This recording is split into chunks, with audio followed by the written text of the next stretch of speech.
State Senator and Senate Majority Leader, Mike Shirkey. Hi, Mike.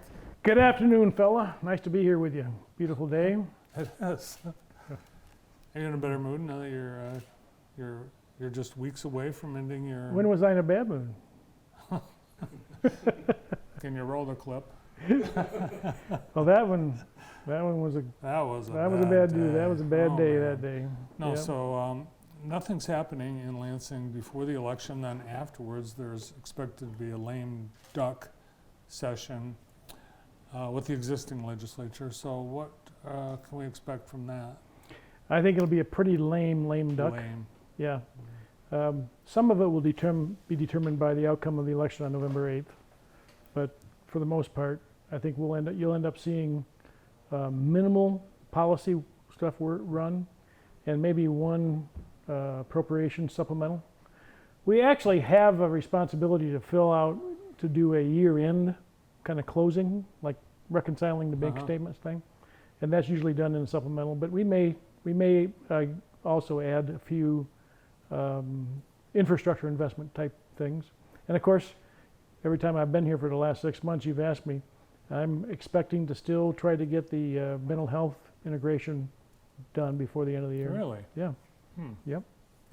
I'm very passionate about trying to get that done before I leave. You were just over at Lifeways the other day, weren't you?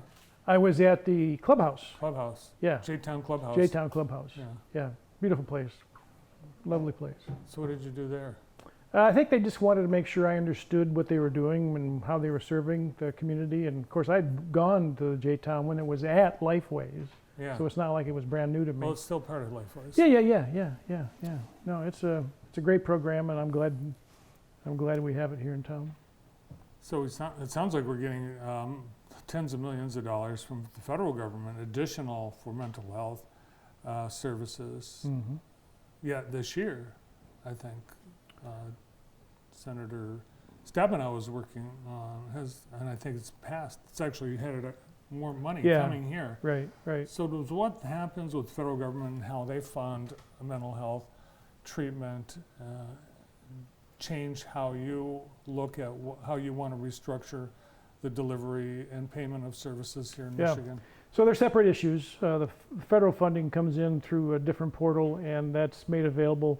That's not what I'm talking about. I'm talking about primarily the Medicaid population, foster children, disabled, and Medicaid population.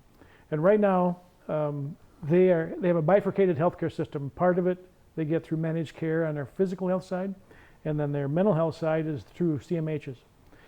And never the two shall talk. And it's really, we found it more and more important that the coordination between mental and physical health is critical.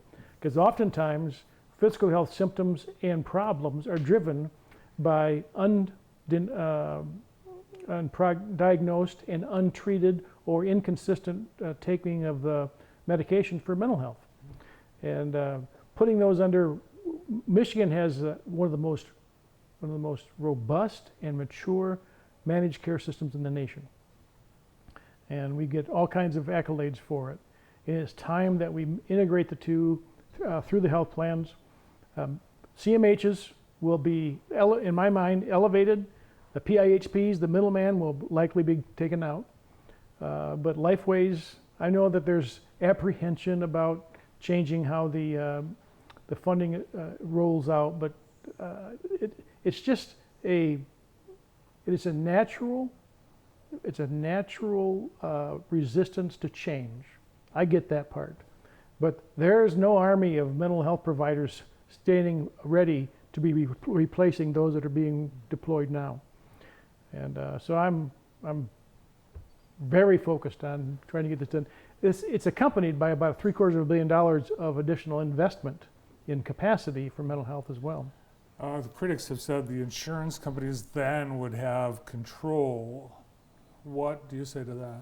I say insurance companies have control, period. They already do. Managed care is a little different animal, and the Department of Health and Human Services is very involved in setting up the priorities, measuring outcomes, and determining whether they're meeting the expectations of their contracts.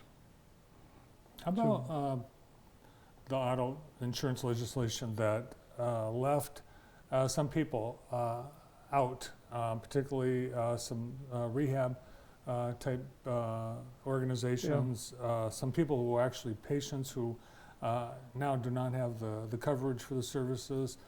There's been talk, and it's been up and down, it appears, as to whether the legislature is going to do anything about it. Legislature's not going to do anything, at least not while I'm in office. No. But right now, that's being battled to a very high extent in courts. Mhm. You know, and each decision kind of goes back and forth between being favorable for the policy and the reforms that we did, and then on the next decision kind of favors those that were what do you want to call them, grandfathered in, been involved in the system for a long time. So that's going to take place for a while longer before we finally wrestle it to the ground, but it won't happen in this session. 2 weeks from tomorrow, election day. Now, you obviously are term limited. Would you, if with the redistricting, representing a new district, would you run again? Sure. Yeah. Yeah, I would have. Yeah, it would have been a tough race, you know, because of the way the redistricting went. But I would have run again. Well, whatever happens, yes. But for term limits, right? But for term limits. Right. Which So, there's a ballot proposal about term limits, there's 3 ballot proposals. A, B, and C. 1, 2, and 3. 1, 2, 3. Right. First one is about term limits. It reduces the amount of years that a legislator can serve, but it allows more flexibility for how they served it. Simple as that. Mindless. It's not anywhere near close enough to what I would prefer, which is 0 term limits. Mhm. But it's probably a little marginally better than what we have today. But just marginally. It's nothing to get excited about. If you don't like the guy, vote the bum out. That's term limits. Right. That's term limits. Term limits. No, that's not term limits.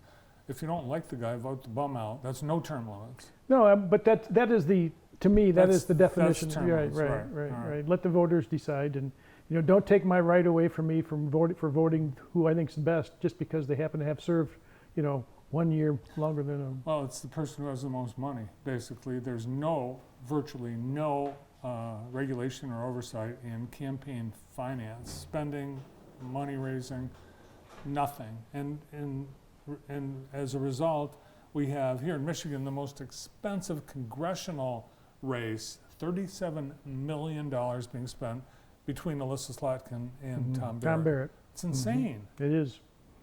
Well, I'm not going to tell you how much we're going to spend on just Senate Republicans for this election, but it's an equally insane number.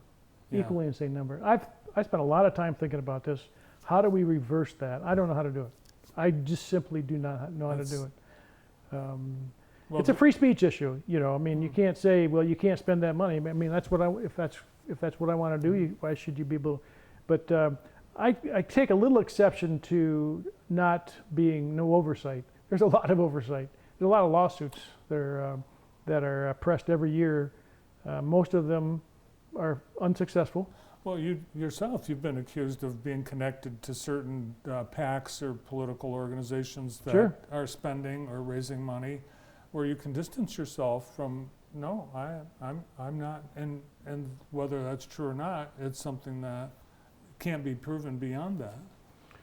Yeah, that was that particular lawsuit you're talking about was advanced by a former Republican, a former leader in the Republican Party, who I don't know what happened to him, but he's gone off the deep edge. And I have a firm that takes care of all of the fundraising that I've been involved with, and they are anal about making sure we follow the law to the T. And I don't lose 1 minute of sleep over this because of how disciplined they are. Have you changed any, enthusiasm about the Republicans' gubernatorial candidate? Yeah, You I'm very excited. very excited? Yeah. Are you kidding me? I think there's going to be a lot of surprises 2 weeks and 1 day from now in Michigan. Lot of surprises. Like what? Well, I think everybody thought that Proposal 3 was a slam dunk, and it's going to go down, smoking down. Proposal 2, I think, will go down. And I think the governor's race, we won't know that until 4 o'clock in the morning on Wednesday at the earliest, because it's going to be that close. So the proposal for the abortion proposal, Proposal 3, the proponents have spent $16 million. The opponents have spent $22 million. Right. In terms of election change, what the proposal dealing Proposal, with the that? two, There's no advertising, no pro-advertising.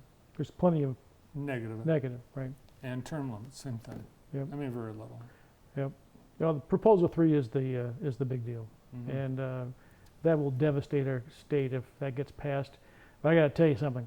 I've been very involved in that, in the opposition on that particular proposal. Our groups opposing it are doing, 20,000 doors a week. My wife being one of those Mhm. people, and the pro side is doing, less than 2,000. And every week for the last 7 weeks, the polls have indicated that the support for Proposal 3 has shrunk. Now it's well below 50%. Mm. And when you're going to do a constitutional amendment, you better be well above 50%, because people are skeptical, rightfully so, skeptical about changing the Constitution through a ballot initiative, ballot proposal. So I think there's a good chance that all three of them will fail. Historically, ballot proposals do fail. Constitutional amendment. Constitutional Yes, amendment yes. ballot proposals. That's right. So if it fails, will the legislature, is there any discussion about what the legislature might do? Because then, if it fails, we're still in courtroom limbo as to whether abortion is legal or not No, we're in not. Michigan. No, there's a stay on the law. There's a stay on the law. And so- It's in the so- courtroom. Basically, what's happening in Michigan today is the same condition as when Roe was in effect. If the challenge, there's court challenges, Right. ultimately, we have a 1931 law, which Mhm. could be reinstated or recognized as the law of the land. Yeah, I doubt it. I think next session there'll be an honest push to reevaluate. There's no reason for the legislature to act now before this constitutional amendment, because if it passed, any action the legislature would take would be null and void. There's just no reason to do it. The focus should be, rightfully so, on defeating it, which we are, and then the next legislature will get together. Like, my position on life is I'm not hesitating. I don't apologize for it, but I also recognize it is not necessarily aligned with the majority of the people in Michigan. And so I suspect the legislature next year will take this up after we defeat Proposal 3, vote no on Proposal 3, and then it'll be a moderation of the 1931 law. But it's not going to be like California or New York or other places like that. And I'm confident that that'll take place and people can calm down. Interesting. So you recognize that the majority of Michiganders do want to have some access Yeah. to abortion. There's no question in my mind about that. And even the 1931 law provided access, but it was limited to the life of the mother, All right. So which is in my mind a perfect definition, but not everybody agrees with me. we will have you back before your term ends. Yeah? Yeah. What's Okay. your? Because you're going to have some parting shots. I Right. may. I may.